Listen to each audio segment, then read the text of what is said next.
Hello, I'm Jenny Gregory, the author of The Brainy Adventures of Buddy and Tug, and a licensed brain health trainer through Amen University. As parents, we all want to give our children the best future. But did you know that their success, their emotions, and their behavior all come down to one thing? Brain health. Dr. Daniel Amen, a world-renowned psychiatrist, emphasizes the importance of brain health in every aspect of life: mental strength, relationships, and overall happiness. The brain controls everything. The rise in depression, anxiety, ADHD, and even suicides among our children and young adults is alarming. While awareness around mental health has grown, which is a great start, awareness alone is not enough. It's time to take action and make a change. This starts with you and your children.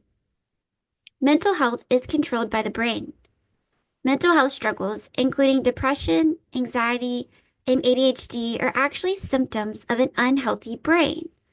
The brain is a physical organ, and it controls everything about you, everything you think, feel, say, and do.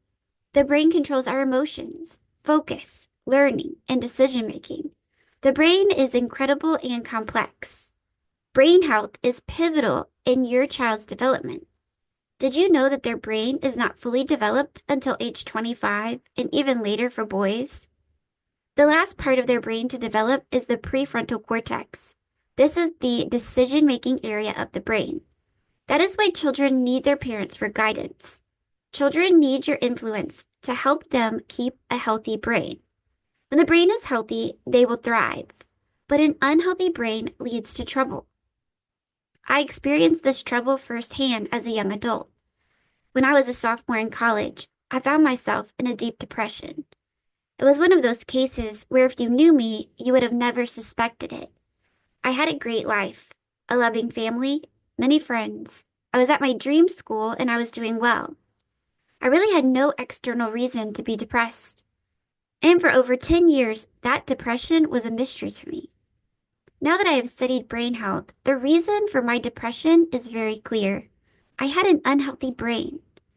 I've narrowed it down to a few key things. Number one, my sleep, diet, and my thoughts. I was getting maybe 4 hours of sleep at night and often pulling all-nighters to study for exams. My diet consisted of cereal, peanut butter, and jelly, and mac and cheese. I really thought that Special K was healthy. I had no idea that I was wrecking my body and my mind with a blood sugar roller coaster. The last thing is my unmanaged thoughts. I had no skills in controlling those negative thoughts that automatically popped into my head. My story is terrifying.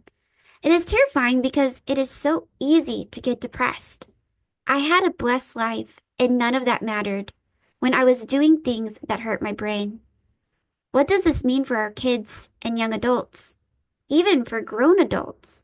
How can we prevent this? The answer is brain health. I truly believe what caused my depression was preventable.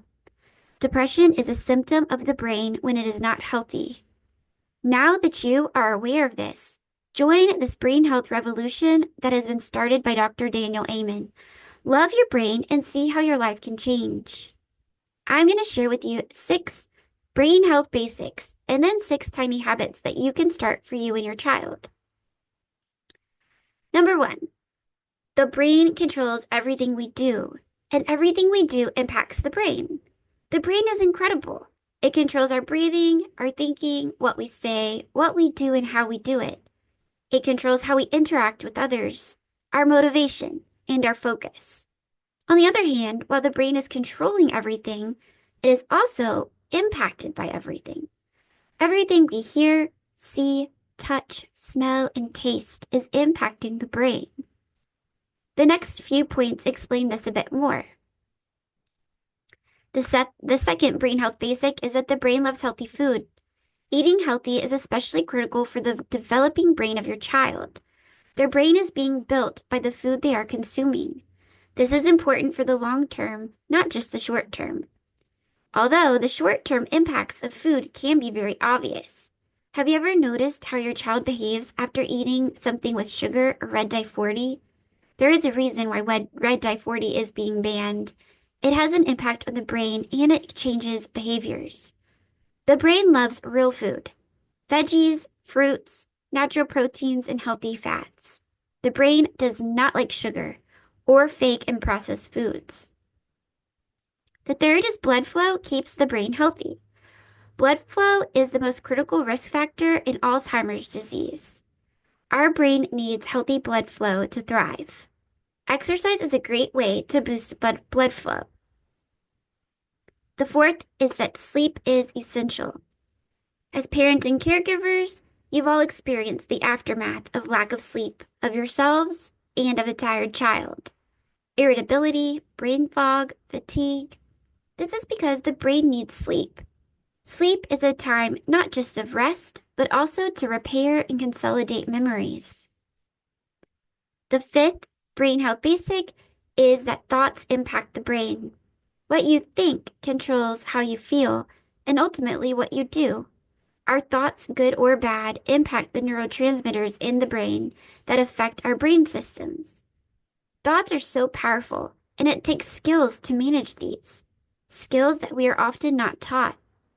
I encourage you to start to be aware of you and your child's automatic negative thoughts and start to question them. You do not have to believe every thought you have. The sixth item is that the brain is soft like butter and must be protected. So the brain is very soft and it's surrounded by the skull, which is sharp with bony ridges. Head injuries are a hidden cause of mental health problems. Be aware of this. Sometimes accidents are unavoidable, but some can be prevented.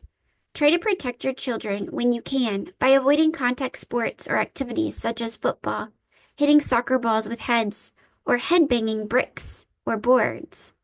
Seek the help of a doctor who understands the brain, especially if a blow to the head has caused a change in behavior. Now, how do you apply this information? The best thing you could do for your child is to model a brain-healthy life. You will be amazed at the improvements you will find in yourself and your child. Start today with one simple habit. Here are a few ideas. The first one, every day with every action, ask yourself and your child, is this good for my brain or bad for my brain? Train them now while they are young. Start talking about healthy foods when you serve them. For example, when you serve them blueberries, ask them, are blueberries good for my brain or bad for my brain? Then you can expand. What about candy? Is candy good for your brain or bad for your brain? When you make healthy decisions, explain this to your child. They will eventually pick up what you are modeling.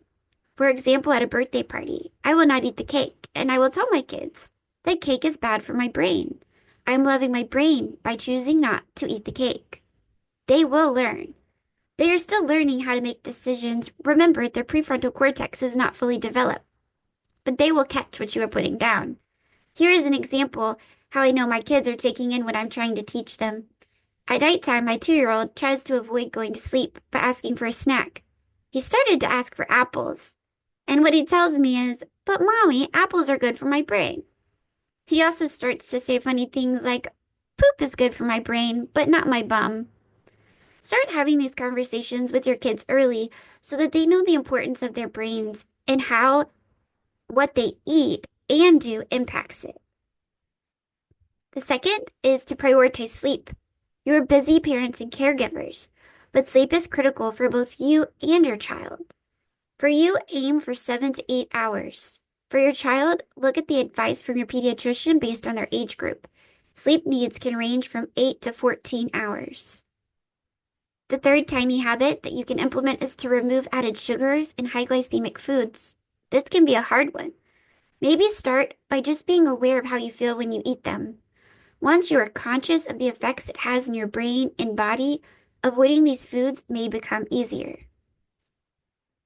Number 4 is to get moving to boost your blood flow. Start small. As busy parents and caregivers, you sometimes just have to get in what you can. Maybe try physical activities with your children, like taking them to the park, riding bikes, or skating, but remember to wear helmets where appropriate. The fifth tiny habit that you can try is to challenge your thoughts. Are those negative thoughts true, and do they serve you? Negative thoughts come automatically. Dr. Amen calls these ants for automatic negative thoughts. They are often not true and do not serve you. Learn the skill to recognize these when they happen, then question them. Ask yourself, is this true? Does this thought serve me?